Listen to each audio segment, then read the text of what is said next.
और देखिए इस बीच सूत्रों के हवाले से बड़ी जानकारी सामने आ रही है। हरियाणा बीजेपी से जुड़ी हुई ये बड़ी खबर है। हरियाणा से बीजेपी के लोकसभा सांसद ब्रजेश सिंह और उनके पिता पूर्व केंद्रीय मंत्री चौधरी वीरेंद्र सिंह आज कांग्रेस में शामिल होने वाले हैं। तो सूत्रों के हवाले से ये बड़ी जानकारी, हरियाणा बीजेपी में बड़ा उलटफेर देखने को मिल सकता है। ये बड़ी जानकारी हमारे सूत्र दे रहे हैं और आपको बता दें कि ब्रजेंद्र सिंह कांग्रेस में शामिल हो सकते हैं। ये जानकारी सूत्रों के हवाले से आ रही है। बीजेपी से लोकसभा सांसद है ब्रजेंद्र सिंह, वो यहाँ पर पिता वीरेंद्र सिंह के साथ शामिल होने की खबरें अब मिल रही हैं। ये बड़ी खबर है। हरियाणा बीजेपी में एक बड़ा उलटफेर देखा यहाँ पर जा सकता है। सूत्र ये बता रहे हैं कि कांग्रेस में ब्रजेंद्र सिंह शामिल होंगे। हालांकि इसका कारण क्या है, ये भी एक बड़ा सवाल है। और न्यूज 18 इंडिया के हमारे सहयोगी अरुण जुड़ रहे हैं हमारे साथ इसी खबर पर। अरुण, और क्या डिटेल्स मिल रही है इस खबर को लेकर? देखिए, बड़ा झटका ये भारतीय जनता पार्टी को हरियाणा में है, क्योंकि हिसार से जो सांसद हैं भारतीय जनता पार्टी के विजेंद्र सिंह, वो शामिल हो रहे हैं आज कांग्रेस में। थोड़ी देर बाद कांग्रेस अध्यक्ष मल्लिकार्जुन खड़गे की उपस्थिति में वो शामिल होंगे। उनके पिता पूर्व केंद्रीय मंत्री रहे हैं, कांग्रेस के कद्दावर नेता रहे हैं। अब बीजेपी में जब वो गए थे तो भी कद्दावर नेता, तो वहां भी केंद्रीय मंत्री थे, लेकिन वो भी शामिल होंगे। कहा यह जा रहा है विजेंद्र सिंह आज शामिल होंगे और चौधरी वीरेंद्र सिंह भी देर सबेर पार्टी में शामिल होंगे। एक बड़ी रैली भी करवाने की कोशिश कर रही है कांग्रेस, जिससे एक माहौल बने। और हरियाणा के एक बड़े राजनीतिक परिवार चौधरी सर छोटू राम का ये परिवार है, काफी रसूख वाला परिवार है। तो ये कांग्रेस से जो लगातार नेता छोड़ के जा रहे थे, ये एक अच्छी खबर कांग्रेस के लिए। जो छोड़ के नेता गए थे वो वापस कर रहे हैं। ठीक है अरुण, बहुत शुक्रिया तमाम जानकारी के लिए। और लोकसभा चुनाव से पहले बीजेपी की अगुवाई वाले एनडीए में कल तेलुगु देशम पार्टी यानी कि टीडीपी शामिल हो चुकी है। और आंध्र प्रदेश में जनसेना पार्टी और बीजेपी के साथ मिलकर लोकसभा चुनाव लड़ने का ऐलान भी किया है। शनिवार को टीडीपी के राष्ट्रीय अध्यक्ष एन चंद्रबाबू नायडू ने अमित शाह और जेपी नड्डा से मुलाकात की है। और बैठक में इस बात पर सहमति बनी है कि टीडीपी एनडीए ज्वाइन कर रही है। आंध्र प्रदेश में एनडीए गठबंधन पर टीडीपी, बीजेपी और जनसेना ने संयुक्त बयान भी जारी किया है। और इसमें ऐलान ये किया गया है कि बीजेपी, टीडीपी और जनसेना लोकसभा और विधानसभा दोनों चुनाव साथ में लड़ने वाली है। और इसके लिए 1-2 दिन में सीट शेयरिंग के फॉर्मूले पर, उनके पहलुओं पर चर्चा भी की जाएगी। बीजेपी, टीडीपी और जनसेना के संयुक्त बयान में पीएम मोदी के देशव्यापी विकास और प्रगति का भी जिक्र किया गया है।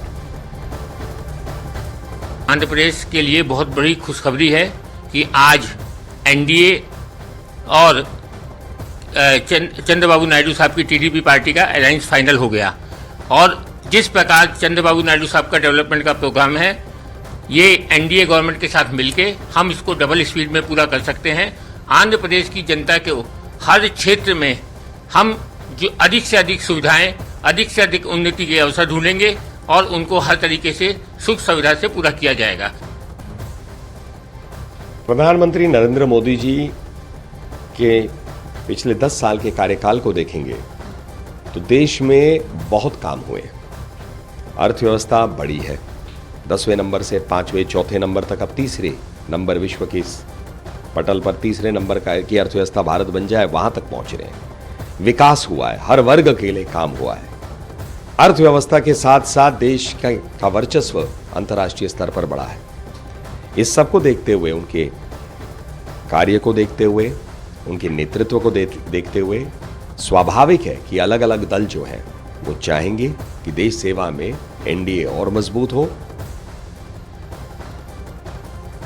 तो देखिए, टीडीपी और जनसेना पार्टी ने एनडीए का दामन थाम लिया है और अब आंध्र प्रदेश में सीटों के बंटवारे पर चर्चा होगी। टीडीपी के सूत्रों की अगर माने तो सीटों का तालमेल कुछ इस तरीके से हो सकता है कि आंध्र प्रदेश की 25 लोकसभा सीटों में से टीडीपी 17 सीटों पर चुनाव लड़ सकती है, जबकि बीजेपी 6 सीटों पर और जनसेना 2 सीट पर चुनाव लड़ सकती है। विधानसभा का फॉर्मूला कुछ इस तरह होगा कि टीडीपी 145 सीटों पर चुनाव लड़ सकती है, जबकि बीजेपी और जनसेना 30 विधानसभा सीटों पर लड़ सकती है। सीटों का ये फॉर्मूला कुछ इस तरीके से तय किया जा रहा है।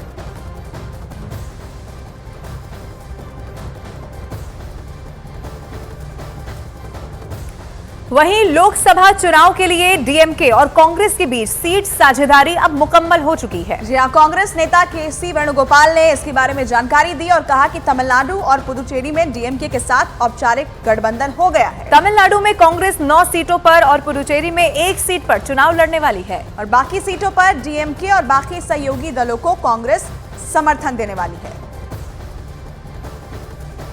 as per our TNCC president told, Congress will fight 9 seats in Tamil Nadu and 1 alone Pondicherry seats.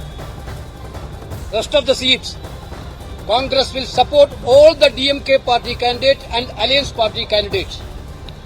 We will win all the 40 seats in Tamil Nadu this time.